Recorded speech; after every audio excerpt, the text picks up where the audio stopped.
Welcome to మెగా9. ప్రభుత్వం మధ్యతరగతి ప్రజల కోసం ఏర్పాటు చేసిన టిడ్కో గృహాలు నేటికి అర్ధరహితంగా పడి ఉన్నాయి. ఇంకా కొందరు లబ్ధిదారులకు ఇంటి తాళాలు కూడా సంబంధిత శాఖాధికారులు అందజేయలేదు. డబ్బులు కట్టిన వారు ఇంటి కోసం నేటికి ఎదురు చూస్తూనే ఉన్నారు. ఇక మరికొంతమంది అయితే ఇల్లు తీసుకోలేదు సరికదా, బ్యాంకు వారికి ప్రతి నెల వడ్డీ కూడా కడుతూ అదనపు ఆర్థిక భారాన్ని మోస్తున్నారు.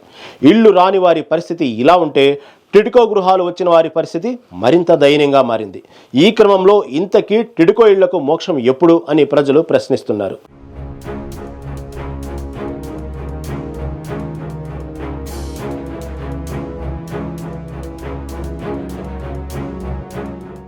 రాష్ట్రంలో 2014లో అధికారంలోకి వచ్చిన టీడీపీ ప్రభుత్వం పేదల సొంతింటి కల నెరవేర్చాలి అనే కోణంలో ఎంతో ప్రతిష్టాత్మకంగా టిడ్కో గృహాలను ప్రారంభించింది. కేంద్ర రాష్ట్ర ప్రభుత్వాల నుంచి సబ్సిడీ ఇస్తూ అర్హులకు ఇళ్లను కేటాయించింది. ముందుగా 3 దఫాలుగా అర్హుల దగ్గర 50,000 రూపాయలను కట్టించుకుని మిగతాది ప్రభుత్వాల సబ్సిడీ పోను 3,15,000 రూపాయలను బ్యాంకు ద్వారా రుణం ఇప్పించే కార్యక్రమానికి శ్రీకారం చుట్టారు. ఇంతవరకు బాగానే ఉన్న 2014లో అధికారంలోకి వచ్చిన టీడీపీ ప్రభుత్వం 19లో నిర్మాణాలు పూర్తి చేసినప్పటికీ వసతులు కల్పించడంలో జాప్యం అవడంతో అర్హులకు ఇళ్లను సమయానికి అందించలేకపోయింది.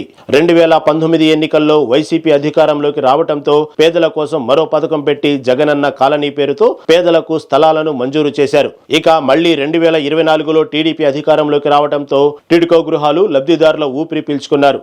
ఇప్పటికైనా టిడ్కో గృహాలు తమకు అందుతాయి, అన్ని వసతులు కల్పిస్తారు అని ఆశపడ్డారు. కానీ వారి ఆశలు అడియాసలుగానే మిగిలిపోతున్నాయి.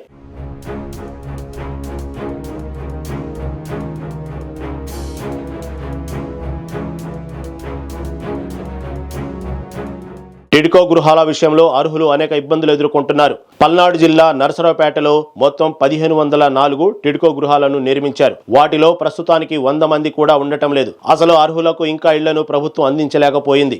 బ్యాంకు ద్వారా కొంతమంది లోన్లు మంజూరు అయినప్పటికీ వారికి రిజిస్ట్రేషన్ చేసి ఇళ్లను అప్పగించలేదు.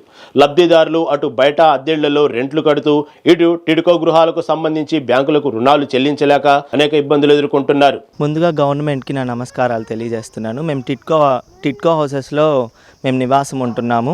మేము వచ్చి కూడా చాలా రోజులు అవుతుంది.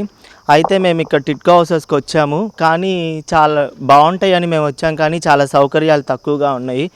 ముందుగా అయితే ఇబ్బందికరంగా ఏంటంటే నీటి సమస్య చాలా ఎక్కువగా ఉంది ఇక్కడ. ఎందుకంటే సరిపోవడం లేదు నీళ్ళు. ఇన్ని ఇల్లులు ఉన్నాయి కానీ అంటే టిడ్కో హౌస్లో సగం వస్తేనే నీళ్ళకి ఎంత కొరత ఉన్నప్పుడు ఇంకా జనమందరూ వచ్చినప్పుడు నీటికి చాలా సమస్య అవుతుందని మేము అనుకుంటున్నాము.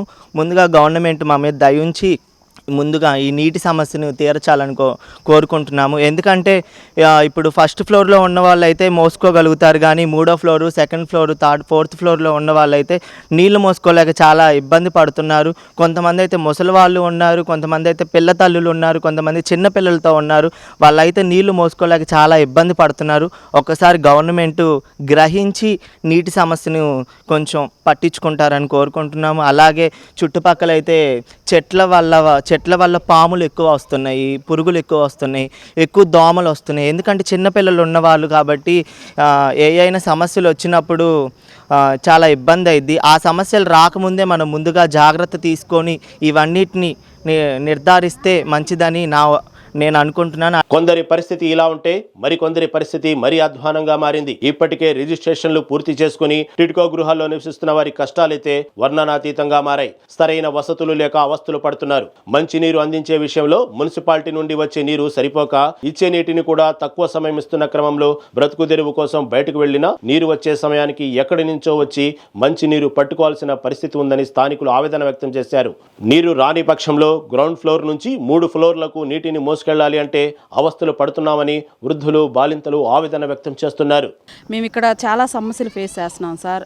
మ్యాక్సిమం ఒక 150 ఫ్యామిలీస్ ఉంటున్నారు ఇక్కడ. అందరూ కూడా ప్రతి ఒక్కళ్ళు సమస్యగా బాగా ఫేస్ చేస్తుంది ఏంటి అంటే ఫస్ట్ అనేది వాటర్. మాకైతే వాటర్ అస్సలు రావట్లేదు సార్. ఎవ్రీ డే వచ్చేసరికి 4:30 నుంచి 6:30 వరకు ఒక సంపు వదులుతున్నారు.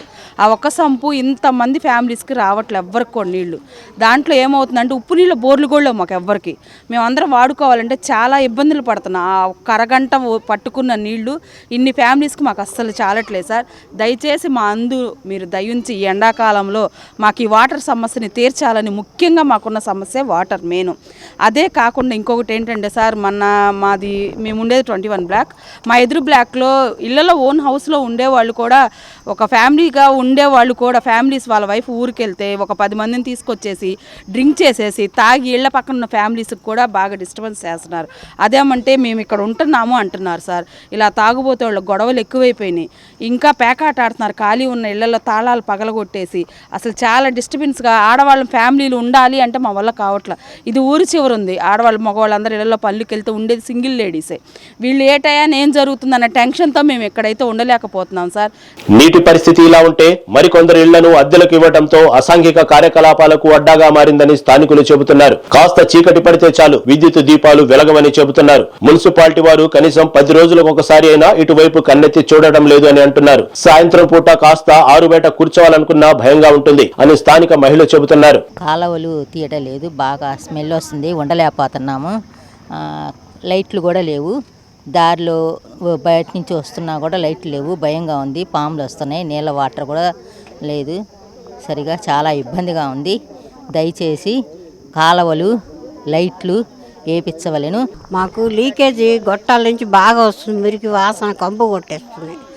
వెనక వైపు కూడా వాటర్ లీకేజ్ ఉంది, బాగా రొచ్చు బురదగా ఉంది. ఆ స్మెల్ ఇంట్లోకే వచ్చేస్తుంది. ప్రస్తుతానికి వాటర్ అయితే అస్సలు సప్లై లేదు. నేను ఈ వయసులో తేవాలంటే కష్టం.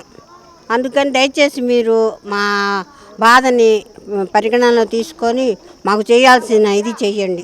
అధికారులకు ఎమ్మెల్యేకి అనేక సార్లు మొరపెట్టుకున్నా పట్టించుకోవడం లేదని, ఈ పరిస్థితులు ఇలాగే కొనసాగితే ఉన్న కొంతమంది కూడా ఇళ్లను వదిలి వెళ్లిపోవాల్సి వస్తుందని వారు ఆవేదన వ్యక్తం చేశారు. బయట ఇళ్లలో అద్దెలు కట్టలేక ఇంత దూరం వచ్చి సొంత ఇళ్లలో ఉంటున్నామని ఆనందం కూడా లేకుండా పోయిందంటున్నారు. ఇక్కడ నుంచి వెళ్లిపోవాలనుకున్నా బ్యాంకు రుణాలు భయం వెంటాడుతుందని చింతిస్తున్నారు. ఇప్పటికైనా అధికారులు ఎమ్మెల్యేలు పట్టించుకొని కనీసం వసతులు కల్పించి ఆదుకోవాలని నివాసితులు కోరుతున్నారు.